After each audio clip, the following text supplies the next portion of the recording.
Hello friends. Data structure सीखने की इस सीरीज में आज हम देख रहे हैं कॉलम मेजर एरेस के बारे में। तो सबसे पहले हम वो देख लेते हैं कि कॉलम मेजर एरे क्या है। तो यहाँ पे हमें एक टू डायमेंशनल एरे दिया गया हुआ है जिसके अंदर 4 रोज है एज वेल एज 3 कॉलम्स है। अभी एरे की कैरेक्टरिस्टिक्स के मुताबिक एरे के सारे एलिमेंट्स सीक्वेंशियल लोकेशन पे स्टोर होते हैं और अगर हमें ये 12 एलिमेंट्स को भी सीक्वेंशियल लोकेशन पे स्टोर करना है तो आइदर हम रो वाइज स्टोर कर सकते हैं, आइदर हम कॉलम वाइज स्टोर कर सकते हैं। और अगर हम ये एरे के सारे एलिमेंट्स को कॉलम वाइज स्टोर करेंगे तो उसे हम कॉलम मेजर एरे बोलते हैं।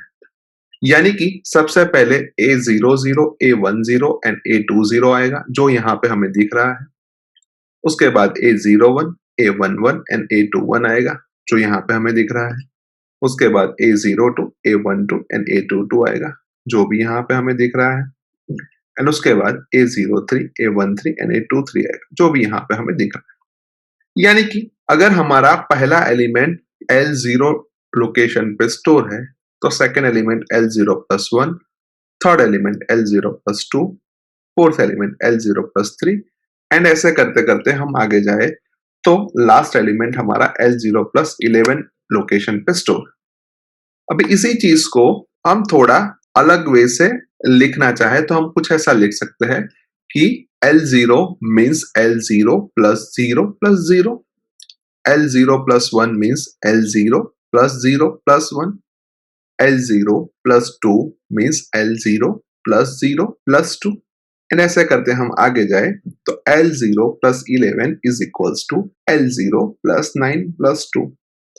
अभी यहाँ पे हम रो को ध्यान से देखें तो रो की वैल्यू यहाँ पे 0 है और यहाँ पे हमें 0 मिल रहा है। यहाँ पे रो की वैल्यू 1 है और यहाँ पे हमें 1 मिल रहा है। यहाँ पे रो की वैल्यू 2 है और यहाँ पे हमें 2 मिल रहा है। यहाँ पे रो की वैल्यू 0 है और यहाँ पे हमें 0 मिल रहा है।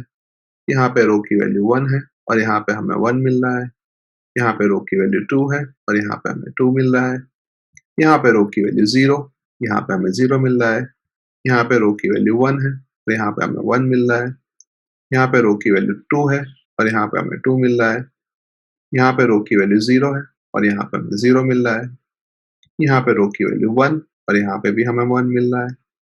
यहाँ पे रो की वैल्यू 2 है और यहाँ पे भी हमें 2 मिल रहा है। यानी कि हम सिंपली ऐसा कह सकते हैं कि हमें L0 प्लस समथिंग प्लस हमारी जो भी रो की वैल्यू है, लेट्स से हम उसको I से रिप्रेजेंट करते हैं तो I लास्ट में हमेशा मिल रहा है। अभी ये जो बीच वाला पोर्शन है उसके लिए हम कुछ लॉजिक देखें तो जब कॉलम की वैल्यू 0 है यानी कि फर्स्ट 3 केस के अंदर तब यहाँ पे हमें 0 ही चाहिए। यानी कि कॉलम की वैल्यू 0 के लिए हमें 0 चाहिए।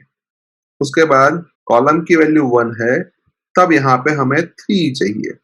यानी कि हम यहाँ पे लिख सकते हैं कि 1 के लिए हमें 3 चाहिए।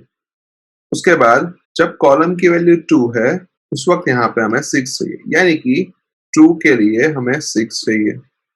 एंड जब कॉलम की वैल्यू यहाँ पे 3 है तब हमें 9 चाहिए। यानी कि हम ऐसा कह सकते हैं कि ये 9 और कुछ नहीं है लेकिन 3 इंटू 3 है। ये 6 और कुछ नहीं है लेकिन 2 इंटू 3 है। ये 3 और कुछ नहीं है लेकिन 1 इंटू 3 है। और ये 0 और कुछ नहीं है लेकिन 0 इंटू 3 है। यानी कि हम ऐसा कह सकते हैं कि हमारे कॉलम की जो भी वैल्यू है उस वैल्यू के साथ हमें 3 को मल्टीप्लाई करना है तो हमें कोई भी एलिमेंट का एड्रेस इजीली मिल सकता है। यानी कि हम यहाँ पे सिंपली लिखे कि अगर कॉलम की वैल्यू j है तो उसको हम 3 से मल्टीप्लाई करें एंड उसके बाद उसके अंदर i ऐड करें तो हमारा इक्वेशन कंप्लीट हो जाता है। अभी ये 3 और कुछ नहीं है लेकिन n की वैल्यू है। यानी कि हम यहाँ पे कुछ ऐसा लिखे कि L0 plus j into N plus I, जहाँ पे n रो की वैल्यू है, j कॉलम की इंडेक्स है और i रो की इंडेक्स है। तो ये इक्वेशन परफेक्टली सही हो जाता है। तो लेट अस से इसी इक्वेशन को हम देखें तो यहाँ पे हमें कोई भी लोकेशन पे पड़ी हुई वैल्यू यानी कि a ऑफ ij को फाइंड करना हो तो सबसे पहले हमें L0 चाहिए जो कि फर्स्ट एलिमेंट का एड्रेस है, यानी कि हम ऐसा भी कह सकते हैं कि वो और कुछ नहीं लेकिन A00 का एड्रेस है। उसके बाद J हमारी कॉलम इंडेक्स है और I हमारी रो इंडेक्स है एंड N हमारी टोटल नंबर ऑफ रोज है। यानी कि अभी जो हमने आगे इक्वेशन लिखा वही इक्वेशन को हमने यहाँ पे लिखा है, लेकिन उसके साथ साथ हमने एक टर्म को W से मल्टीप्लाई किया है।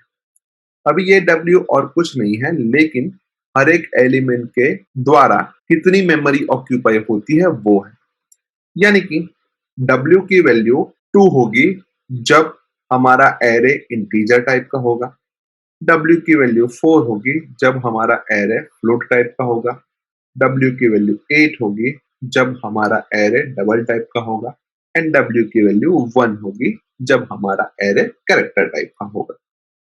सो लेट्स से इसको हम एक एग्जांपल के तौर से समझे तो यहाँ पे हमें एक एरे दिया गया हुआ है 2/4 का और हमें उस एरे के अंदर A12 का एड्रेस फाइंड करना है जहां पे L0 की वैल्यू 100 एंड W की वैल्यू हमें 2 दी गई हुई।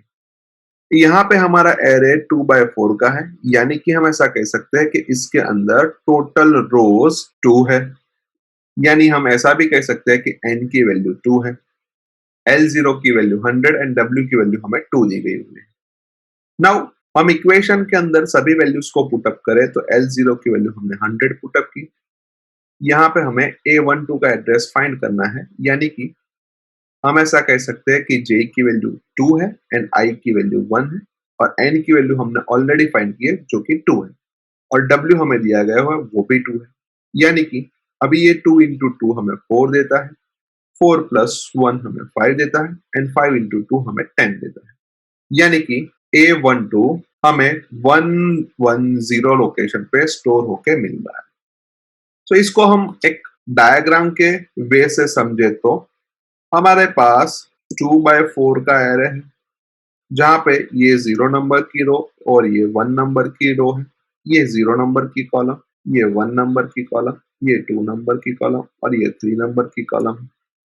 तो सबसे पहले हमारा A00 एलिमेंट 100 नंबर के लोकेशन पे स्टोर है, यानी कि A10 102 लोकेशन पे स्टोर होगा, A01 104 पे, A11 106 पे, A02 108 पे एंड A12 110 पे स्टोर होगा, यानी कि यहाँ पे भी हमें 110 ही मिल रहा है, यानी दोनों तरीके से हमें लोकेशन के तौर पे 110 मिल रहा है जो कि परफेक्टली सही है, यानी कि आगे वाला इक्वेशन हमारे लिए परफेक्टली काम कर रहा है।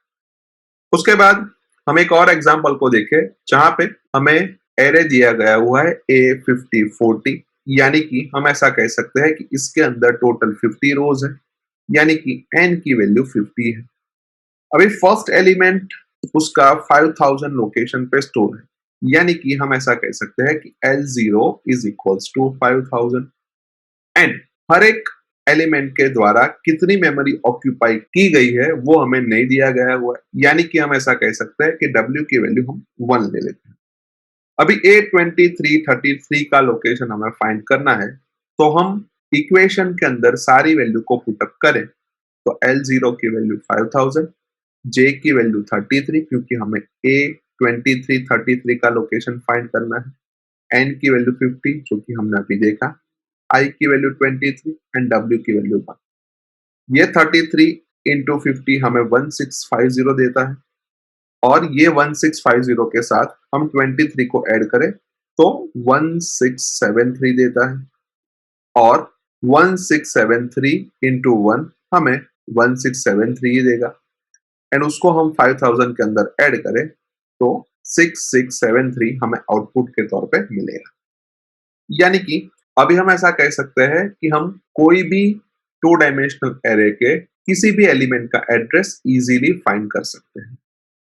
अब यहाँ पे हमने एक और तरीके से एड्रेस कैलकुलेशन को लिखा है जहां पे हमने लिखा है कि J minus LB2 and I minus LB1 जो कि थोड़ा बहुत चेंज है हमारे आगे वाले इक्वेशन के। अभी ये LB2 क्या है, तो वो मिनिमम कॉलम इंडेक्स है एरे की, और LB1 मिनिमम रो इंडेक्स है एरे की।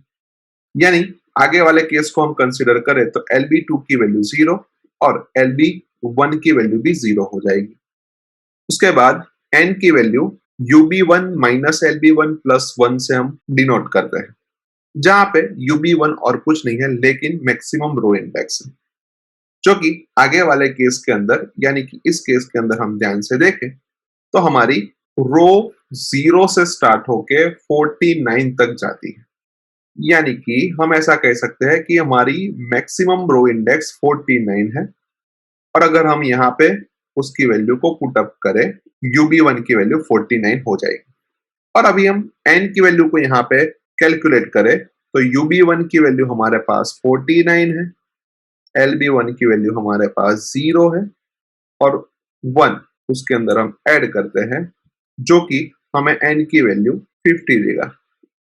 उसके बाद W हमने अभी आगे देखा वही है कि कितनी मेमोरी ऑक्यूपाई होती है हर एक एलिमेंट के द्वारा, वो है एंड I और J हमारी row index as well as column index है। L0 हमारे एरे का फर्स्ट एलिमेंट का एड्रेस है, और first element A LB1 LB2 से डिनोट होता है। यानी कि आगे वाले केस के अंदर हम पुट अप करें वैल्यू तो A00 से डिनोट होता था, जो कि परफेक्टली सही है। सो अभी नेचुरली हमारे माइंड में एक क्वेश्चन अराइज होता है कि आगे वाला इक्वेशन था तो ये इक्वेशन को हमने यहाँ पे क्यों इंट्रोड्यूस किया। तो ये इक्वेशन हमने इसीलिए इंट्रोड्यूस किया क्योंकि फोर्ट्रान जैसी लैंग्वेज के अंदर रो इंडेक्स की value as well as column index की वैल्यू नेगेटिव नंबर से भी स्टार्ट होती है, और उस वक्त हमारा आगे वाला इक्वेशन वर्क नहीं करेगा। तो लेट्स से यहाँ पे हम एक एग्जांपल के द्वारा इसको समझे तो यहाँ पे हमें एरे दिया गया हुआ है कि A-2 to 3 2 -1 to 5, यानी कि हम ऐसा कह सकते हैं कि यहाँ पे हमारी मिनिमम रो इंडेक्स -2 है, यानी कि LB1 is equals to -2, maximum row index हमारी 3 है, यानी कि UB1 इज इक्वल्स टू 3, -1 जो कि हमारी मिनिमम कॉलम इंडेक्स है, यानी कि LB2 is equals to -1, and UB2 is equals to 5 जो कि हमारी मैक्सिमम कॉलम इंडेक्स है। अभी रो की वैल्यू हमें फाइंड करनी है, तो उसके लिए हम इक्वेशन के अंदर वैल्यू पुट अप करें कि UB1 माइनस LB1 प्लस 1, तो उसके अंदर UB1 की वैल्यू 3, LB1 की वैल्यू -2, और उसके साथ साथ हम उसके अंदर 1 को ऐड करते हैं, यानी कि ये इक्वेशन हमें 6 आउटपुट के तौर पे दे रहा है। यानी कि हम ऐसा कह सकते हैं कि n की वैल्यू 6 है। उसके साथ साथ हमें L0 की वैल्यू 100 एंड W की वैल्यू हमें 2 दी गई हुई है, तो हमने यहाँ पे वो भी मेंशन कर दिया है। सो अभी हम A23 की वैल्यू फाइंड करने जाते हैं, तो उसके अंदर हम सारी वैल्यू को पुट अप करें तो L0 की वैल्यू 100 है, J की वैल्यू 3 है क्योंकि हमें A23 फाइंड करना है, LB2 की वैल्यू -1 है, N की वैल्यू 6 है, I की वैल्यू 2 है, LB1 की वैल्यू -2 है, एंड W की वैल्यू 2 है। यानी कि ये 3 माइनस -1 हमें 4 देता है, ये 6 एज इट इज रहता है, ये 2 माइनस -2 हमें 4 देता है, ये 4 इंटू 6 हमें 24 देता है, एंड 24 प्लस 4 हमें 28 देता है। उसके साथ साथ 28 इंटू 2 हमें 56 देता है, एंड देन 100 प्लस 56 हमें 156 देता है। यानी कि हम ऐसा कह सकते हैं कि A23 की लोकेशन 156 है। अभी इसको भी हम डायग्राम के वे से समझना चाहे तो हमारी रो की इंडेक्स -2 से स्टार्ट होती है, यानी कि ये हमारी -2 नंबर की रो है, ये हमारी -1 नंबर की रो है, ये हमारी 0 नंबर की रो, ये हमारी फर्स्ट नंबर की रो, ये हमारी सेकंड नंबर की रो, और ये हमारी थर्ड नंबर की रो। यानी कि अगर हम टोटल रो को काउंट करें तो वो हमें 6 देगा, और यहाँ पे भी इक्वेशन के मुताबिक हमें रो की वैल्यू 6 मिल रही है, यानी कि परफेक्टली सही है। उसके साथ साथ हम कॉलम को यहाँ पे लिखे तो -1 सबसे पहली कॉलम, उसके बाद 0 नंबर की कॉलम, उसके बाद 1 नंबर की कॉलम, उसके बाद 2 नंबर की कॉलम, उसके बाद 3 नंबर की कॉलम, उसके बाद 4 नंबर की कॉलम, फिर उसके बाद 5th नंबर की कॉलम। अभी हमें यहाँ पे A23 की वैल्यू फाइंड करनी है, यानी कि A23 मीन्स ये एलिमेंट के एड्रेस फाइंड करना है। अभी लेट्स से हम ऐसा एज्यूम करें कि ये 0 नंबर की कॉलम है, तो ये 1 नंबर की कॉलम, ये 2 नंबर की, ये 3 नंबर की और ये 4 नंबर की कॉलम, यानी कि रो नंबर 4 का एक एलिमेंट है जिसका एड्रेस हमें फाइंड करना है। अभी हम कॉलम के वैल्यू को 0 से स्टार्ट करें तो ये 0 नंबर की कॉलम, ये 1 नंबर की, ये 2 नंबर की, ये 3 नंबर की और ये 4 नंबर की कॉलम, यानी कि 4th रो के 4th कॉलम में का लोकेशन हमें फाइंड करना है। यानी कि अल्टीमेटली हमारी रो की वैल्यू भी 4 और कॉलम की वैल्यू 4 होनी चाहिए। जो यहाँ पे हमें दिख रहा है कि रो की इंडेक्स भी हमें 4 मिल रही है और कॉलम की इंडेक्स भी हमें 4 मिल रही है, यानी कि हमने यहाँ पे जो इक्वेशन लिखा है वो परफेक्टली सही वर्क कर रहा है। यानी हम ऐसा कह सकते हैं कि इस इक्वेशन की मदद से हम किसी भी 2 डायमेंशनल एरे के एलिमेंट की कॉलम मेजर तरीके से लोकेशन इजीली फाइंड कर सकते हैं। सो आई होप कि आपको इस वीडियो के अंदर कॉलम मेजर एरे कैसे वर्क करता है वो अच्छी तरीके से समझ आ चुका होगा। आज के वीडियो में बस इतना ही। नेक्स्ट वीडियो में फिर से मिलेंगे। Thank you very much.